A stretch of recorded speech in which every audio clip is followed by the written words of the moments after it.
Magandang araw mga kaibigan.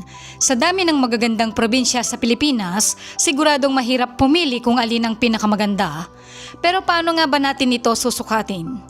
Para sa videong ito, ibabatay natin ang ating ranking sa tatlong pangunahing aspeto: turismo, kalikasan at ekonomiya.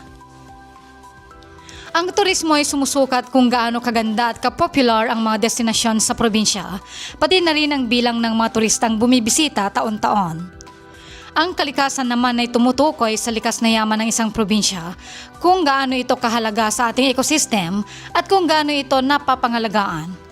Samantala, ang ekonomiya ay sumasalamin sa kaunlaran ng isang probinsya pagdating sa industriya, agrikultura at infrastruktura. Kung mahilig kang maglakbay at gustong malaman kung aling mga probinsya ang nangunguna sa tatlong aspetong ito, samahan mo ako sa countdown na ito. Tara na't tuklasin ang pinakamagagandang probinsya sa Pilipinas. 10. Pangasinan.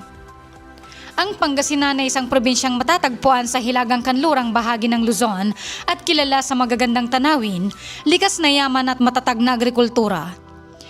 Isa sa pinaka-popular na destinasyon dito ang 100 Islands National Park, isang grupo ng mahigit 120 maliliit na isla na may kristal na tubig at perpektong lugar para sa island hopping. Dinarayo rin ang Patar Beach sa Bolinao na may pinong puting buhangin at napakalinaw na dagat. Bukod sa turismo, ang Pangasinan ay isa sa pinakamalaking agricultural provinces sa bansa at pangunahing producer ng asin, bangus at palay. Dahil dito'y tinatawag itong Salt Capital of the Philippines at isa sa mga pangunahing supplier ng bangus sa buong Pilipinas. Malakas din ang industriya ng agrikultura dito at patuloy ang pagunlad ng probinsya dahil sa lumalakas na turismo at pagpasok ng mga negosyo sa lugar. 9.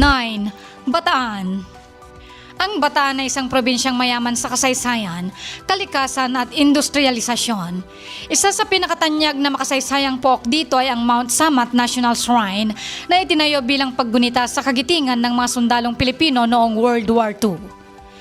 Bukod sa kasaysayan, namamayagpag din ang turismo sa Las Casas Filipinas de Acuzar, isang heritage resort na nagpapakita ng lumang bahay na bato at arkitekturang Pilipino noong panahon ng Kastila. Para sa mga mahihilig sa kalikasan, mayroong maraming bundok at beaches sa Bataan na perfect para sa hiking at relaxation. Sa larangan ng ekonomiya, ang Bataan ay isa sa may pinakamabilis na pag-unlad sa bansa dahil sa eco-industrial zones, seaports at malalaking kumpanya na nagbibigay ng libo-libong trabaho sa mga residente nito.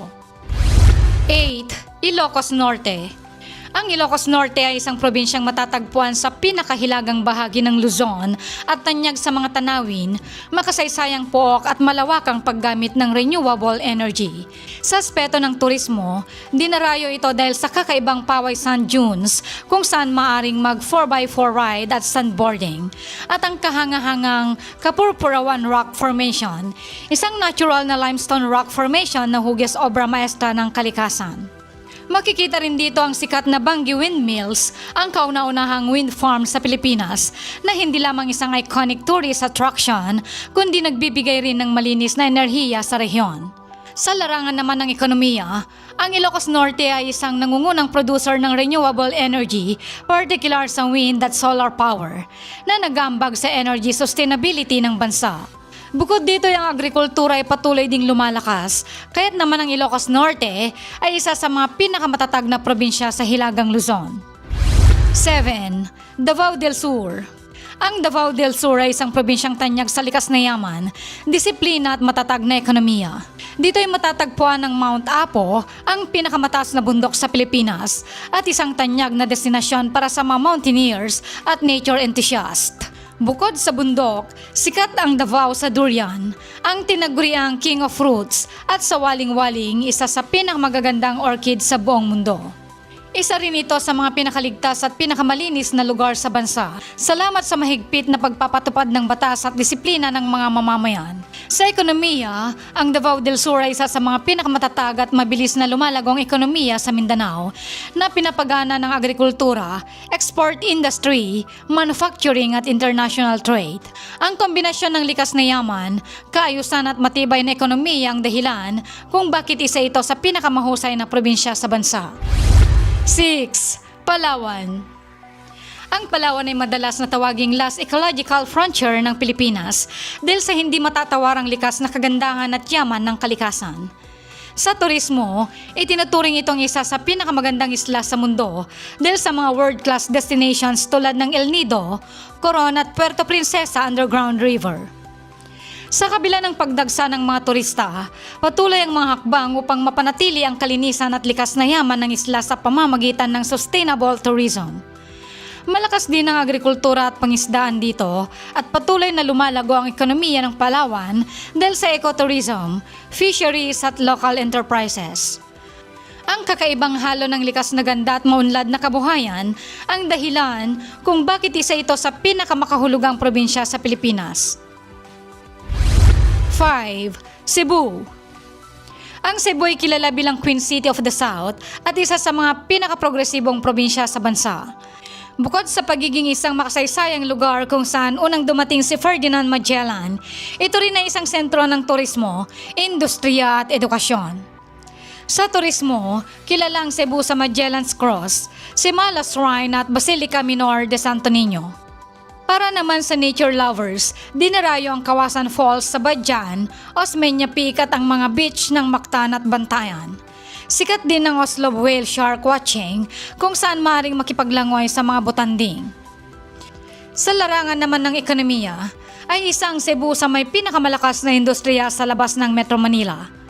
Malaki ang kontribusyon nito sa shipping, BPO industry at manufacturing. Dahil dito'y patuloy ang pag-unlad ng infrastruktura, negosyo at turismo sa lugar. 4. Batangas. Ang Batangas ay isang makasaysayan at industrialisadong probinsya na mayaman sa turismo, agrikultura at maritime industry. Isa ito sa mga pangunahing destinasyon para sa weekend getaways mula sa Metro Manila dahil sa malalapit nitong beaches, diving spots at natural attractions. Isa sa pinakasikat na landmark dito ang Taal Volcano, isa sa pinakamaliit ngunit pinakaaktibong bulkan sa mundo. Dinarayo rin ang Anilao para sa diving at snorkeling at ang Masasa Beach sa Tingloy para sa puting buhangin at malinaw na tubig. Sa kasaysayan naman ay napakahalaga rin ng Batangas dahil dito matatagpuan ang malaking heritage houses sa Taal Town. Maliban sa turismo, mayaman din ang agrikultura ng Batangas lalo na sa kapeng barako, asukal at baka. Kilala rin ang Batangas Port bilang isa sa pinakamalaking pantalan sa bansa na napakahalaga sa kalakalan at logistics industry. 3. Benguet. Ang Benguet ay isang highland province na tanyag sa mga gulay, malamig na klima at natural na tanawin. Tinatawag itong salad bowl of the Philippines dahil ito ang paunahing supplier ng highland vegetables tulad ng repolyo, carrots, patatas at lettuce. Dito rin matatagpuan ang Baguio City, ang summer capital of the Philippines, na dinarayo ng mga turista dahil sa malamig nitong klima, Burnham Park, Camp John Hay at Mines View Park. Bukod dito'y popular din ang La Trinidad Strawberry Farm kung saan maaaring mag-experience ng strawberry picking. Para sa mahihilig sa bundok, patok ang Mount Pulag kung saan matatanaw ang sikat na Sea of Clouds. Malakas din ang ekonomiya ng Benguet dahil sa turismo, agrikultura at pagmimina. Ang pagsasanib ng natural resources, turismo at sustainable farming ang dahilan kung bakit patuloy ang pag-unlad ng probinsyang ito. 2. Laguna. Ang Laguna ay isang probinsyang pinagsasama ang turismo, industrialisasyon at agrikultura. Bukod sa pagiging bayang sinilangan ng ating pambansang bayani na si Dr. Jose Rizal, sagana rin ito sa natural wonders at theme parks na dinarayo ng maraming turista. Isa sa pinakasikat na atraksyon dito ang Pagsanhan Falls, kung saan maaaring sumakay ng bangka papunta sa isang napakagandang talon. Ang hot springs sa Los Baños naman ay perfect para sa relaxation, habang ang Enchanted Kingdom sa Santa Rosa ay isa sa pinakamalaking amusement parks sa Pilipinas. Sa aspeto ng ekonomiya, ang Laguna ay isa sa pinakamaunlad na probinsya sa Luzon dahil sa industrial parks, multinational companies at agribusiness sectors.